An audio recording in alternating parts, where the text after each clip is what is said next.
Okay, so Lauren McCoy is a Paso Robles Bearcat graduate, class of 2003. She's lived in Paso Robles for 26 years. She's a wife, a mother, and she has 2 children in the at the elementary level within the Paso Robles School District. She served as a family pastor and gives life support to children and families of all walks of life. She is currently serving her 2nd year as a Paso Robles Joint Unified School District Board Trustee. She is also currently serving as a development coordinator at Cal Poly University of the Orfalea College of Business.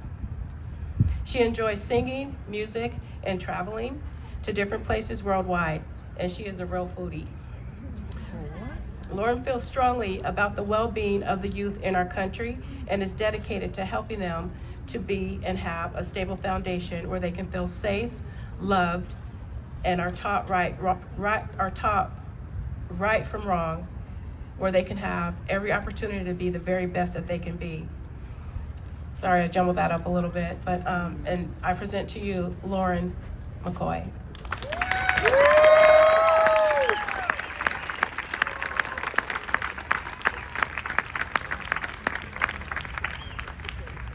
Hello, everyone. Sorry, I'm a little height challenged, so we got to bring this down here.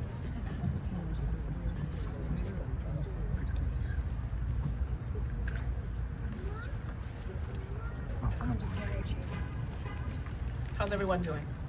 Great. All right, so first I would like to take this opportunity to thank the City of Paso Robles for allowing me the opportunity to speak at such a monumental event.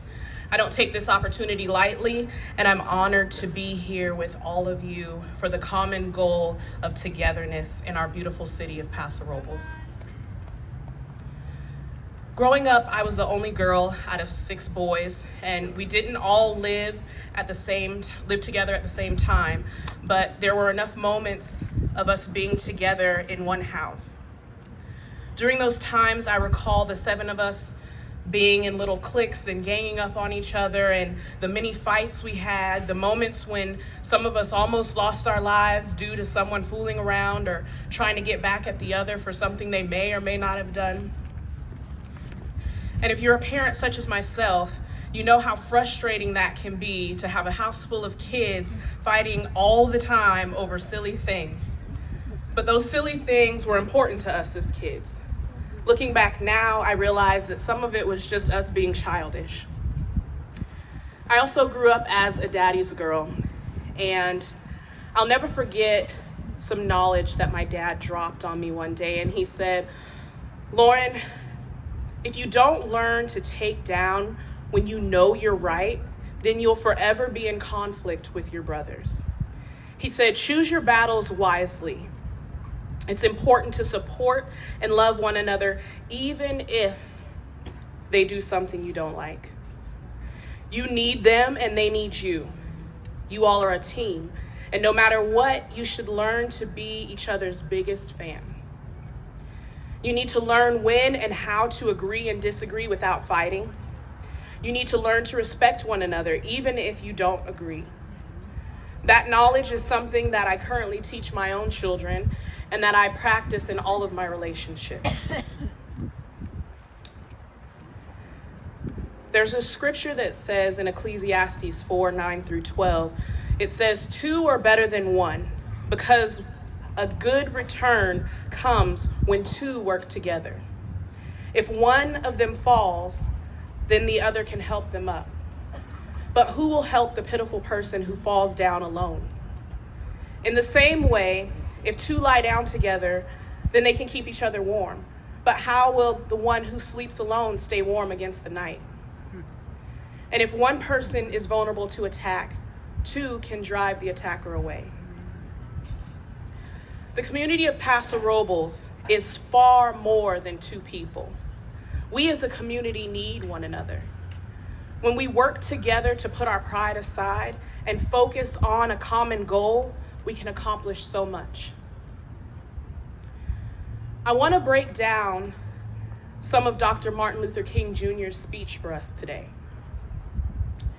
First, Dr. King says, I have a dream that one day on the red hills of Georgia, the sons of former slaves and the sons of former slave owners will be able to sit down together at the table of brotherhood.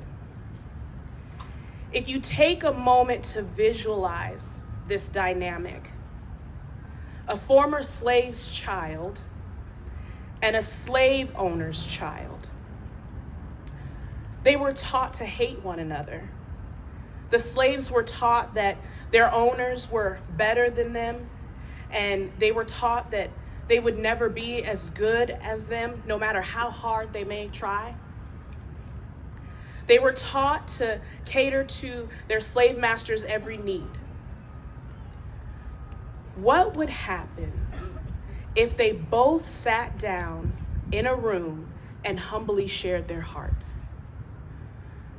No, they don't have to completely agree on everything that took place, but what they can do is try to understand each other.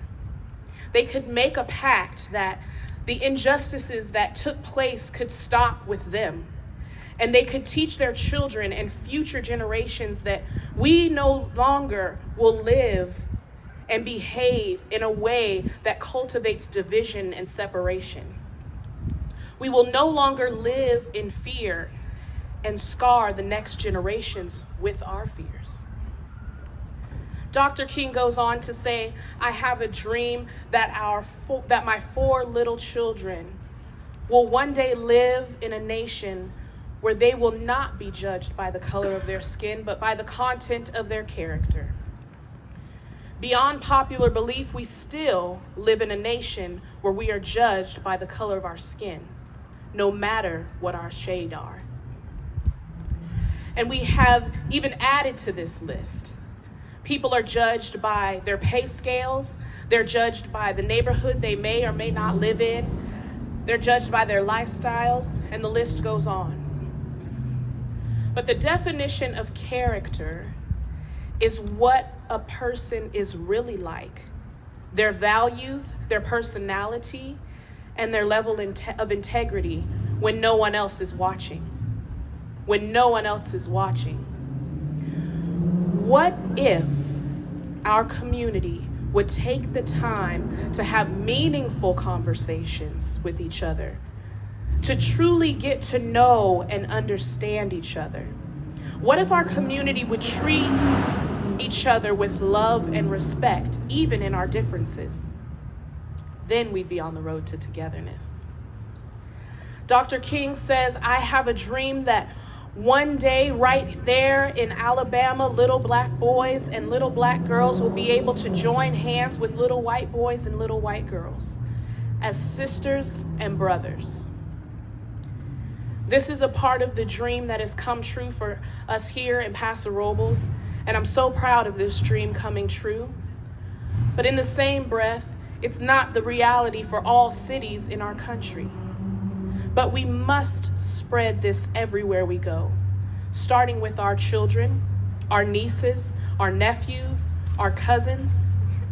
This must be the standard, and we must stick to that standard.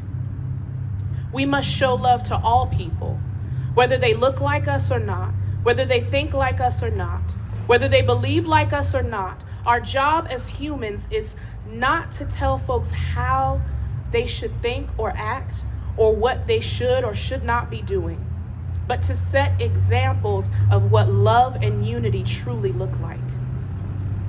One of my favorite quotes is from Dr. King is, darkness cannot drive out darkness, only light can do that. Hate cannot drive out hate, only love can do that. As I was preparing for this speech, I came across an inspiring message. And I want you to think about how all this makes us more significant and not less. A body isn't just a single part blown into something huge.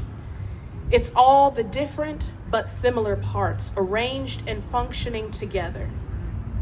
If foot said, I'm not elegant, like hand, embellished with rings, I guess I don't belong on this body. Would that make it so? If ears said, I'm not beautiful like eye, transparent and expressive, I don't deserve a place on the head, would you want to remove it from the body? If the body was all eye, could it hear?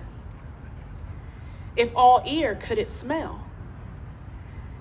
As it is, we see that God has carefully placed each part of the body right where he wanted it. But I also want you to think about how this keeps your significance from getting blown up into self-importance. For no matter how significant you are, it is only because of what you are a part of.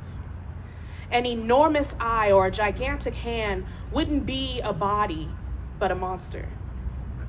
What we have is one body with many parts, each its proper size and in its proper place.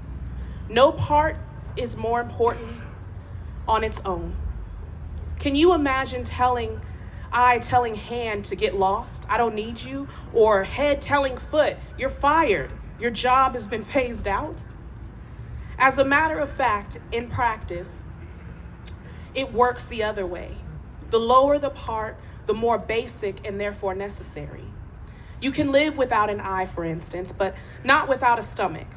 When it's a part of your own body you are concerned with, it makes no difference whether the part is visible or clothed, higher or lower.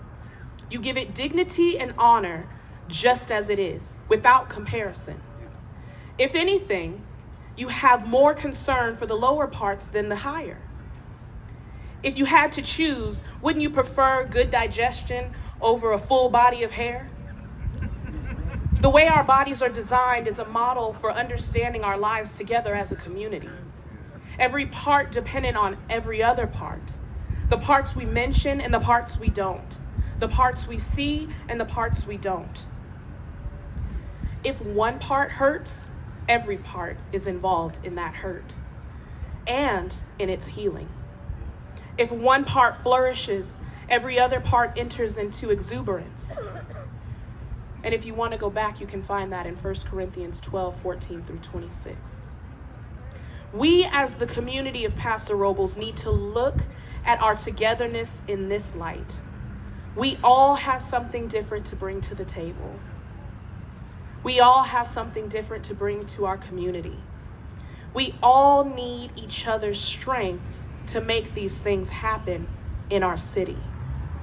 So instead of us complaining about what we may or may not agree with, being upset with one another, gossiping about what may or may not have been said, let's focus on doing what's right for our community to prosper.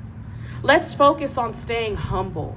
Let's focus on treating one another the way we ourselves want to be treated. And most importantly, let's focus on treating one another with love and kindness. I want to leave you with my number one favorite quote from Dr. Martin Luther King Jr., and that is, "The time is always right to do what is right." Thank you, and God bless.